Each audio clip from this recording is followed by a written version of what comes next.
What's up, dear dove flock or swarm, or what do you call them of doves? I'm not sure. But that reminds me, most of you probably know of a murder of crows. But did you know it was called an unkindness of ravens or a flamboyance of flamingos? Actually, as a non-native speaker, I used to have no idea. Little story time. Until I read all of those words on the cup of a very popular Mexican grill fast food chain in the US. You can guess which one that is.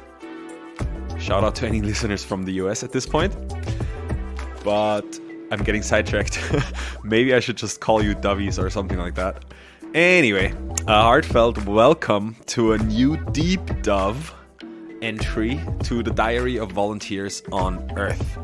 For those of you who are new, a deep dove is basically the recap of the podcast entry that I did earlier this week, but in the other language, because I speak both German and English, and right now most of the interviews that I'm doing are in German, so I will be doing the recaps in English. But that might change. Well, that will change in the future. But I wasn't super happy with the first deep dove because it felt like it was lacking something that the title actually implies, which is depth. So please bear with me while I'm figuring out how to best handle this format. I'll hopefully add a little more depth. Depth is a weird word to pronounce, but I'll hopefully add more of it this week. For this dove entry, I had the pleasure to talk to Julia and Rupert, who both work and or have volunteered with a social business based in Austria called Sindbad. Some of you might have heard this name before, but in a different context, in the context of an epic saga about a fictional sailor called Sindbad. And those stories, as far as I know, are part of the 1001 Night collection that was created during the Islamic Golden Age. And apparently, the name of the social business derives from this sailor and this epic saga, because they both involve a very common theme. And that theme is getting lost. Getting lost on your way and your voyage. Put a little French in there as well. Because, to be honest, I think that happens to a lot of people. And when Julia, who I talked to, told me about the name after our podcast, I was like, damn, we should have included this in the podcast, because I feel like this might resonate with a lot of us, a lot of you guys out there. It certainly did with me. Yeah, but before I explain why it resonated, just let me summarize what Sindbad, the social business, does. They were founded in 2016, so not too long ago. Quite a young venture, I guess. And they offer one-to-one mentoring programs for teenagers, mostly between the age of 14 and 19. And that is because in Austria, which is where I'm from and where I'm recording this podcast from, it is very common for a lot of young people in that age to be faced with probably their first conscious, massive decision. And that decision is where and how to continue your education after having completed statutory education. So just to explain this with a little bit more depth and to add some context, the school system in Austria basically has two major paths after elementary school. One is the so-called gymnasium, which you attend for typically 8 years until you finish with your A-levels. And the other one used to be called Hauptschule and is now called Mittelschule, which literally translates to middle school. and that is for 4 years. And actually 5 years? It might be 5 years. I'm not sure right now. Yeah, 4 or 5 years. And after those years, you have to decide as a student, do I want to continue in a gymnasium and get my A levels, or do I want to continue in a specialized high school? So, for example, my brother, he went to a specialized high school for mechanics and other technical fields. Or do I want to start something called a Lehre in German? And Lehre actually just means teaching. And I guess you can consider it an apprenticeship or like a professional training, which goes on for several years. I believe it's usually around 3 years. And after completing that apprenticeship, you are ready to start a professional career. So say you want to become a hairdresser in Austria. Usually you would do a Lehre, an apprenticeship, to be a hairdresser. Then you have a little exam at the end of it called LAP, L-A-P. And then you can just work as a hairdresser. And a lot of times people continue in the same company or in the same environment that they have already done their apprenticeship in. Sometimes they change. Some other people don't do anything with that apprenticeship. And of course, there are several hybrid models, I guess you could say. Yeah, it gets kind of technical and complicated, so I'm not going to bore you with that too much. If you're curious, you can just hit me up. And if you're really curious, you can just look it up, I guess. School systems in Austria. But let me repeat and reiterate something. A lot of kids in Austria have to make that decision when they are only 14, sometimes 15, sometimes even 13 years old. And to me, that is just mind-blowing because you are so young. And I remember when I was at that age, I most certainly wasn't ready for any sort of that decision. I mean, I went to a gymnasium, which is for 8 years, and in the end, I just stayed there, even though I, at the time, was massively beginning to struggle with some subjects like maths or physics, and also I was occasionally bullied by a couple of class, quote-unquote, mates. So I had a couple of reasons to leave, but because I was so overwhelmed by all the different models and all the different opportunities, I just didn't make a choice at all. I mean, if my mom and dad are listening, and feel free to correct me on this, but as far as I recall, I was just playing around at some point with the idea to switch to a specialized high school for tourism. Also because one of my really good friends at the time went and changed to that school, but I didn't end up going there because it was a boarding school and I didn't really feel like that. So yeah, I just stayed and I finished my A levels, and the rest is basically history. All right, a little detour, but now back to Sindbad, because this is where their social business comes into play. With their armada of mentors in 8 different cities in Austria, they take care of people exactly like me. No, not exactly, but people like me who just have no idea and are completely overwhelmed with their decisions. This year, they set a new record, apparently, for themselves with 550 mentors and mentee pairings. I guess maybe there are a few mentors out there who have a couple of or several mentees. I'm not too sure, actually. I didn't go into detail with Julia and Rupert on that. But the way it works is that Sindbad visits schools, especially middle schools, to talk about their mentoring program. And those programs go for either 8 or 12 months. So if there's kids in those classrooms that are interested, they can sign up and then they can go to... They get matched with their mentors. So the mentees and the mentors, they regularly meet up during that 8 or 12 months. They do activities together, they spend their free time, or they can also work on applications or CVs or whatnot. And basically anything they might need in terms of guidance or to be prepared for quote unquote adulting. It makes me kind of wretch because I hate that word so much. But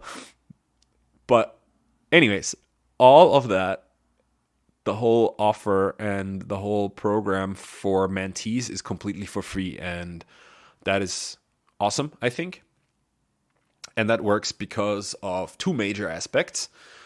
One, because all the mentors who work with the mentees, they volunteer their time. None of them are being paid and for their mentoring, and they just spend their time because they want to. And the other reason being that Sindbad also works together with companies and businesses where they try to attract what they call company mentors. And they also offer courses to the companies on personal development and supporting the companies to becoming more attractive for young adults, I guess, who are starting their professional careers. So they're kind of split into two branches, one of which is the mentoring and mentee branch, and the other one is more the business and company branch.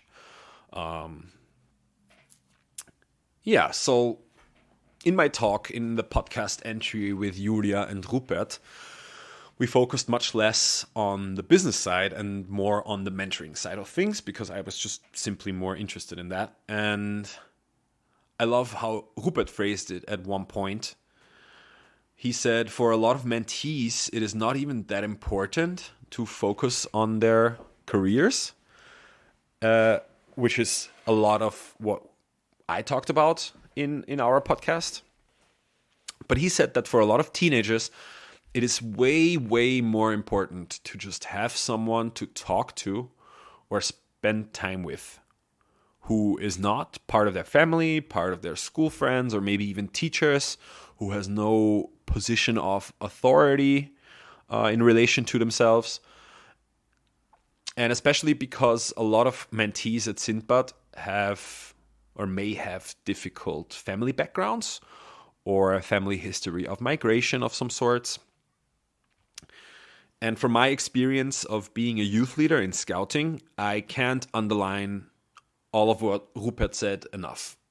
Relationships are so damn important to young people and teenagers, maybe especially in a time like now where a lot of what's going on seems to be overwhelming, and with social media and the internet taking over, and climate crisis, COVID, in Europe, the war between Russia and the Ukraine. I feel like such relationships are needed even more, and so many young people out there seem to feel a lack of appreciation, attention, and also sometimes, I guess, respect. Just to respect them as, what they are. Young adults trying to find their way in our lives. And in my opinion, like I said, a lot of that is fueled by social media as well, where we almost seem to alienate ourselves from each other sometimes, which is actually a huge oxymoron considering that it's called a social media. But yeah, anyways, to me that was just another reminder how important real human connections and relationships are, which is ironic because I'm talking to you through a microphone into your headphones that you're wearing when you are probably, on a run or preparing food or maybe sitting in your car. But yeah, that is exactly something that Julia and Rupert mentioned as well, actually.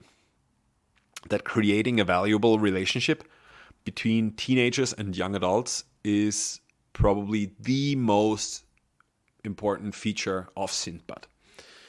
And with the mentoring program being a one-on-one program, it becomes so much easier to facilitate a learning relationship than, for example, in a club or a youth organization like scouting. Because from my experience, I can say that we have groups of young people, sometimes 5 to 10, sometimes even more. And with groups, it's always harder to give everybody the attention that they actually would deserve in an ideal world. So with a one-to-one program, I think that's much easier to do. And they both, from their experiences as mentors, also put a huge emphasis on that it was all about relationships between a mentor and their mentee. And that is the most important thing. One more thing that came up multiple times in our podcast entry was actually the importance of learning not only the mentee from the mentor, but from each other.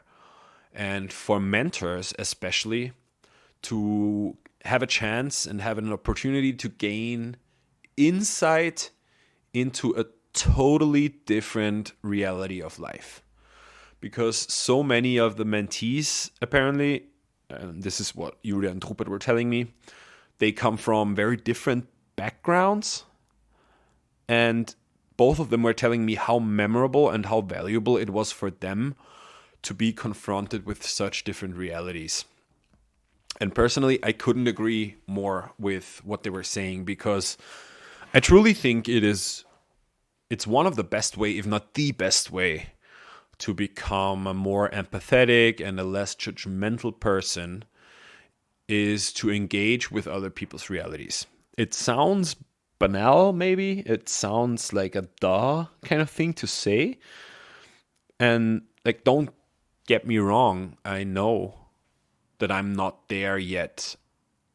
And I've got a lot of room to improve on in terms of empathy and compassion and being less judgmental. But hey, at least I'm working on it, I guess.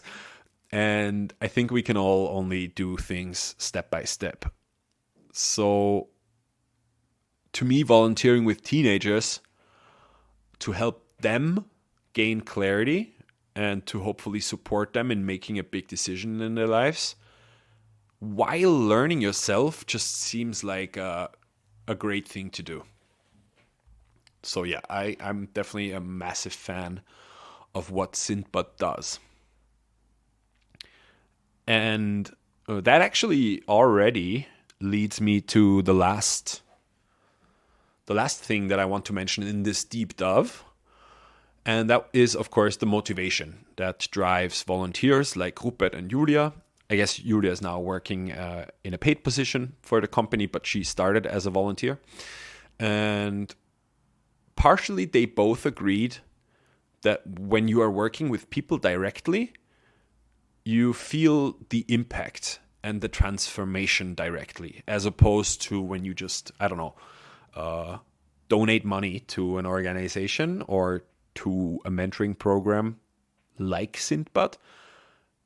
You just feel differently because you can see it with your own eyes. And over the course of a year or 8 months, you can see that transformation. And like Julia said in the podcast, that can be small things like getting a text reply or an emoji from one of your mentees, but also bigger accomplishments like finding the perfect position for an apprenticeship for one of your mentees, or, helping them with one of those major decisions.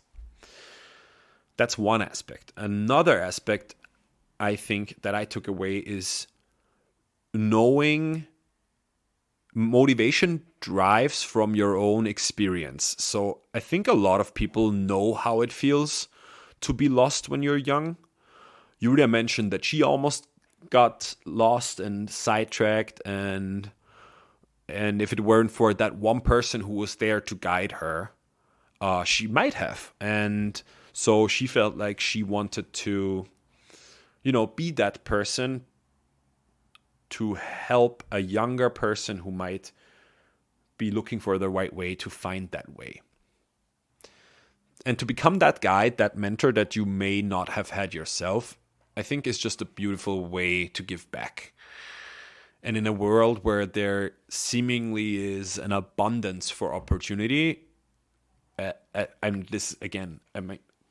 skipping to the next part here, but this, of course, is a very privileged perspective, don't get me wrong, but it can become overwhelming. This is from an Austrian perspective, of course. And when I feel overwhelmed, I feel like this is when I'm the most vulnerable, like vulnerable to distractions, to quote unquote bad substitutions for clarity and for a path. And I guess in a lot of cases that can lead to, substance abuse, addiction of some sorts, meeting the wrong people in the wrong circles, and just overall bad paths if you don't have a framework and a scaffolding of mental support around you. And I think, at least from what I've heard and from what Julia and Rupert were telling me, this is something that Sindbad provides to a lot of young people.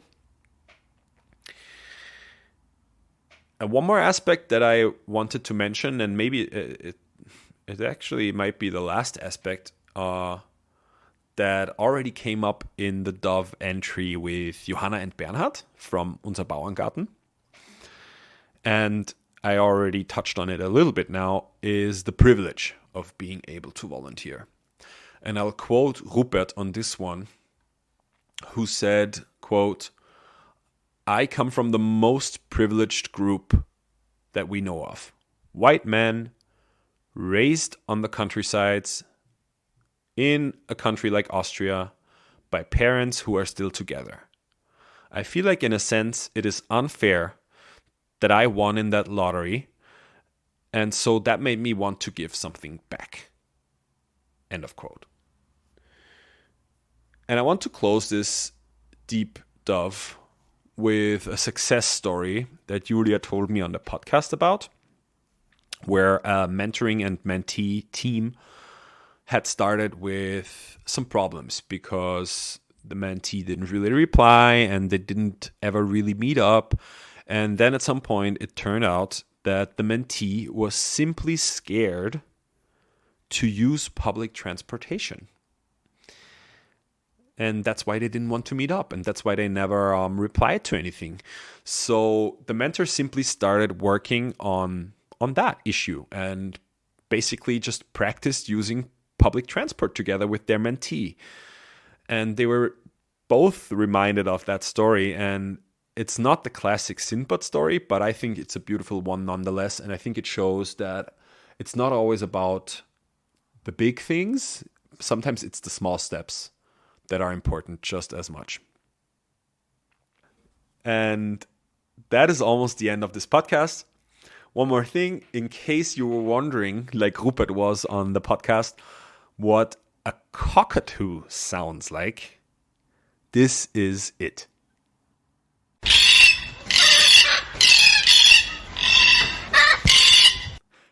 And with that, I'm going to end this deep dive on the social business of Sindbad.